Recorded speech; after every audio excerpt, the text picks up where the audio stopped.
lirons maintenant l'évangile du jour. Luc, chapitre 3, du verset 1 au verset 6. Il est écrit ceci.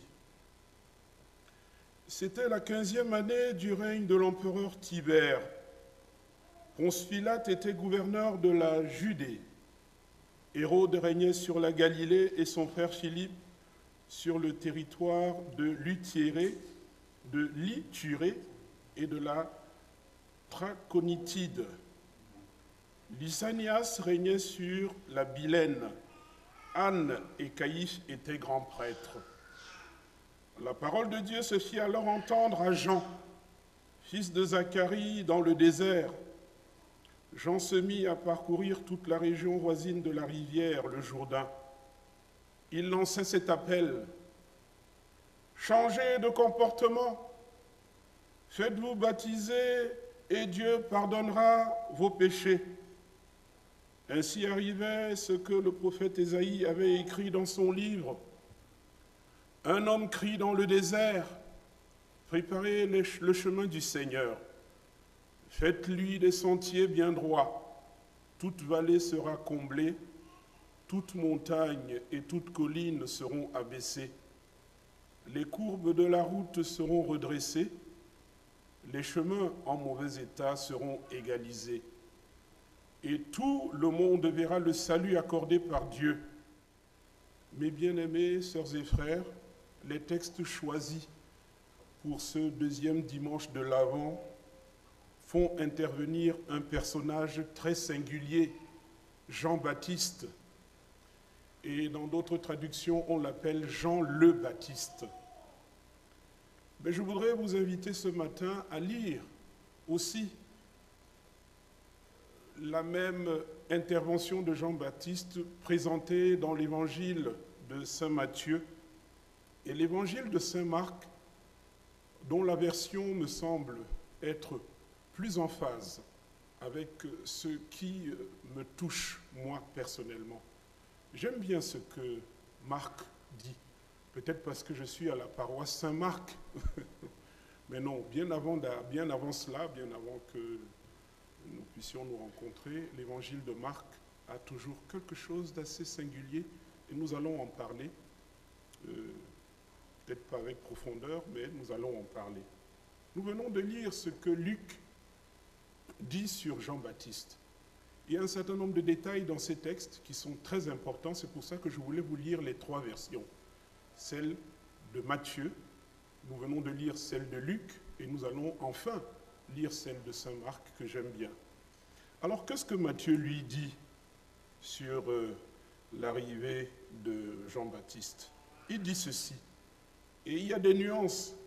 J'aimerais que vous soyez attentifs parce que je ne parlerai pas beaucoup, mais je voulais surtout, à travers cette forme de lectio divina, c'est-à-dire lire la parole de Dieu telle qu'elle est écrite, que nous puissions en tirer la substance pour ce message de ce jour. Alors Matthieu dit ceci. En ce temps-là, Jean-Baptiste parut dans le désert de Judée et se mit à prêcher. Changez de comportement, disait-il, car le royaume des cieux s'est approché. Jean est celui dont le prophète Ésaïe a parlé lorsqu'il a dit « Un homme crie dans le désert, préparez le chemin du Seigneur. Faites-lui des sentiers bien droits. » Le vêtement de Jean était fait de poils de chameau et il portait une ceinture de cuir autour de la taille. Il mangeait des sauterelles et du miel sauvage. Les habitants de Jérusalem, de toute la Judée et de toute la région voisine de la rivière, le Jourdain, allaient à lui. Ils confessaient publiquement leurs péchés et Jean les baptisait dans le Jourdain. Ça, c'est la version de saint Matthieu. Et maintenant, la version de saint Marc, que je vous ai dit tout à l'heure que j'aimais particulièrement, nous dit ceci. Ici commence la bonne nouvelle de Jésus-Christ, Fils de Dieu. Dans le livre du prophète Ésaïe, il est écrit « Je vais envoyer mon messager devant toi, dit Dieu, pour t'ouvrir le chemin. C'est la voix d'un homme qui crie dans le désert, préparez le chemin du Seigneur. Faites-lui des sentiers bien droits. Ainsi, Jean le Baptiste parut dans le désert. Il lançait cet appel, changez de comportement, faites-vous baptiser et Dieu pardonnera vos fautes, vos péchés. Tous les habitants de la région de Judée et de la ville de Jérusalem allaient à lui. Ils confessaient publiquement leurs péchés et Jean les baptisait dans la rivière le Jourdain. Jean portait un vêtement fait de poils de chameau et une ceinture de cuir autour de la taille. Il mangeait des sauterelles et du miel sauvage. Il déclarait à la foule, « Celui qui vient après moi est plus puissant que moi. Je ne suis pas même digne de me baisser pour délier la courroie de ses sandales. Moi, je vous ai baptisé avec de l'eau, mais lui, il vous baptisera avec l'Esprit Saint. » Les trois évangiles que nous venons de lire, les trois portions des évangiles de Matthieu, Marc et Luc que nous venons de lire, ne présentent pas cet événement de la même façon. Je pense que vous l'avez remarqué. Chez Marc, par exemple, il y a des choses très remarquables, c'est qu'il dit, Marc, que c'est Jean-Baptiste qui introduit l'annonce de l'évangile. Et d'ailleurs, le texte se trouve dans Marc, chapitre 1, alors que les autres textes se trouvent au chapitre 3.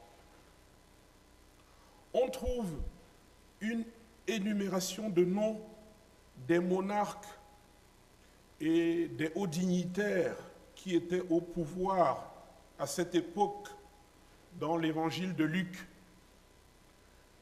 L'année où se passe cet événement est d'ailleurs précisé dans l'évangile de Luc. Des détails somme toute très utiles pour le repérage historique. Puis, cette mission divine confiée à Jean-Baptiste par Dieu lui-même, c'est ce que Luc dit, dans le désert. Et nous savons tous que le désert est un lieu d'intervention symbolique de Dieu dans l'histoire du salut. Et aussi, ici, dans l'évangile de Luc, cette intervention de Dieu est traduite par cette proclamation du baptême de conversion par Jean-Baptiste en vue du pardon des péchés pour accueillir le Seigneur. L'évangile de saint Matthieu établit une correspondance entre Jean-Baptiste et ce prophète chargé d'annoncer l'arrivée de Dieu dont parle le livre d'Ésaïe, chapitre 40, dans ses premiers versets. Pour Matthieu, il n'y a aucun doute. Ce prophète qui devait annoncer l'arrivée du Seigneur, c'est Jean-Baptiste. Et maintenant, enfin, dans l'évangile de saint Marc, cet évangile donne de plus en plus de détails sur Jean-Baptiste. Sous la plume de saint Marc, Jean-Baptiste apparaît sous les traits d'un ermite planqué dans le désert, une espèce d'ascète dont l'âme était sculptée par la dévotion, c'est-à-dire un saint homme, un homme marginal, je pourrais même dire une personne asociale, parce qu'il vivait en retrait, il était loin du peuple, et il apparaît. Et il apparaît pour dire un oracle. Et tout le monde avait peur de lui. Et les gens ont senti dans son discours la parole même de Dieu. Cette parole persuasive que seuls les prophètes étaient capables de prononcer. Jean-Baptiste était une espèce de canal divin. On sentait qu'il y avait quelque chose qui venait de Dieu et qui passait par lui. Rien que par sa vêture, son attitude, et ses parents et sa famille qui ne l'avaient pas vu depuis longtemps, ils le voient sortir, habillé comme un homme des cavernes, et disant des choses si justes et si poignantes. L'évangile de saint Marc n'est pas introduit par des annonces et les naissances de Jean-Baptiste et Jésus. Si vous lisez l'introduction de l'évangile de Matthieu, vous allez voir la généalogie de Jésus. Si vous lisez l'évangile de Luc, vous allez voir, juste avant l'intervention de Jean-Baptiste, on parle d'abord de ses naissances. Mais l'évangile de Saint Marc, et qui est tout particulier, établit d'entrée de jeu une différence entre ces naissances. Son texte est introduit de la manière suivante. Commencement de l'évangile de Jésus-Christ, Fils de Dieu. Ainsi qu'il est écrit dans le livre du prophète Ésaïe, « Voici, j'envoie mon messager en avant pour préparer ton chemin. » Jean-Baptiste est un messager et Jésus est le Fils de Dieu. Il y a ici cette distinction qui est clairement établie par saint Marc. Et elle est très importante. Cette différence et cet ordre d'intervention déterminent la compréhension de la mission de l'un et la nature ou l'essence de l'autre. Il y a d'un côté une mission, il y a de l'autre côté une façon très singulière d'être. Jean-Baptiste est ce précurseur. Il est le fils du prêtre Zacharie. Il est chargé d'annoncer l'arrivée du Seigneur. C'est un prophète. Or, dans la tradition juive, lorsqu'on disait Yahvé ou lorsqu'on disait Adonai, qui veut dire le Seigneur, on ne parlait d'Adonai que de Dieu lui-même. On ne pouvait pas appeler un être humain Adonai. On n'appelait pas le fils de tel ou tel par tel ou tel nom. Mais c'est comme en français. Et le français est une très belle langue qui a un vocabulaire, je pourrais dire, très très riche. On dit en français certaines choses d'une façon très précise. Dans ce contexte, le Seigneur, lorsqu'on dit le Seigneur, c'est Dieu. Et ce que ce texte de l'évangile de Marc voudrait nous faire saisir, c'est que Dieu a pris une nouvelle forme, puisque le prophète annonce la préparation du chemin de Dieu, le chemin du Seigneur, le chemin d'Adonai, le chemin de Yahvé. Yahvé se révèle cette fois-ci sous la forme de Jésus-Christ, ce qui pour les Juifs est inaudible et incompréhensible et inacceptable. Déjà, ils n'avaient pas le droit de prononcer le nom de Yahvé. C'est nous aujourd'hui qui disons Yahvé, Yahvé. Et je crois que jusqu'aujourd'hui, ceux qui sont, je pourrais dire, très pieux, les dévots, ne disent pas Yahvé. Ils disent Adonai. Ils disent Elohim. Ils ne disent pas Yahvé. Parce que c'est un nom sacré. Alors Marc est le seul à montrer cette équivalence entre Jésus-Christ et Yahvé. C'est pour ça que je voulais attirer votre attention sur ces nuances qu'il y a dans ces trois évangiles. Parce que c'est dans ces nuances que se trouve le message, que se trouve dévoilé le mystère, le grand mystère de l'évangile, de la bonne nouvelle. La venue du Seigneur passe par une incarnation donc.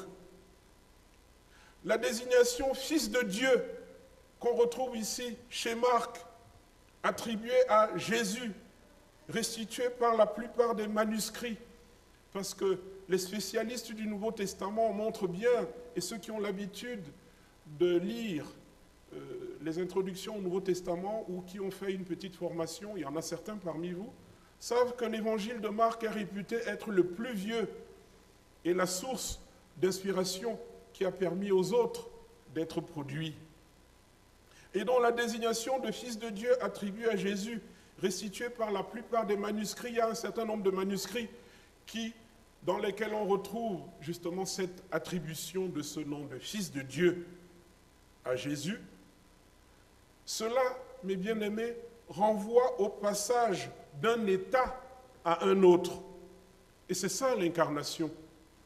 Un état qui est le divin et qui passe par un processus mystérieux et qui devient une personne qui s'incorpore ou s'incarne dans l'humanité.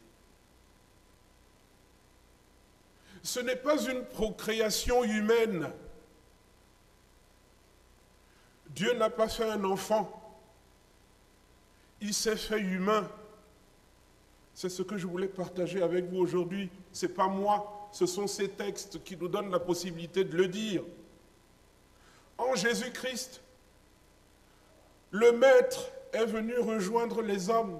Il y a aussi ce terme qu'on retrouve lorsqu'on voit la référence citée par Marc. Marc cite Ésaïe 40, parce qu'on retrouve les traces de la prophétie d'Ésaïe dans le texte de Marc. Mais Marc fait aussi allusion à deux textes de l'Ancien Testament, Malachie, chapitre 3, du 1er au 3e verset, et Zacharie, chapitre 4, surtout le verset 14, dans lequel le mot Seigneur est remplacé par le mot Maître. Préparez le chemin du Seigneur, préparez le chemin du Maître, le Fils de Dieu. Et je vais vous lire ce texte de Malachie qui dit ceci. « Voici, j'envoie mon messager. Il aplanira le chemin devant moi. Subitement, il entrera dans son temple, le Maître que vous cherchez, l'ange de l'alliance que vous désirez, le voici qui vient, le Tout-Puissant. » Et lorsqu'on établit une équivalence entre ce texte de la prophétie de Malachie et la prophétie d'Ésaïe, on trouve ces trois équivalences.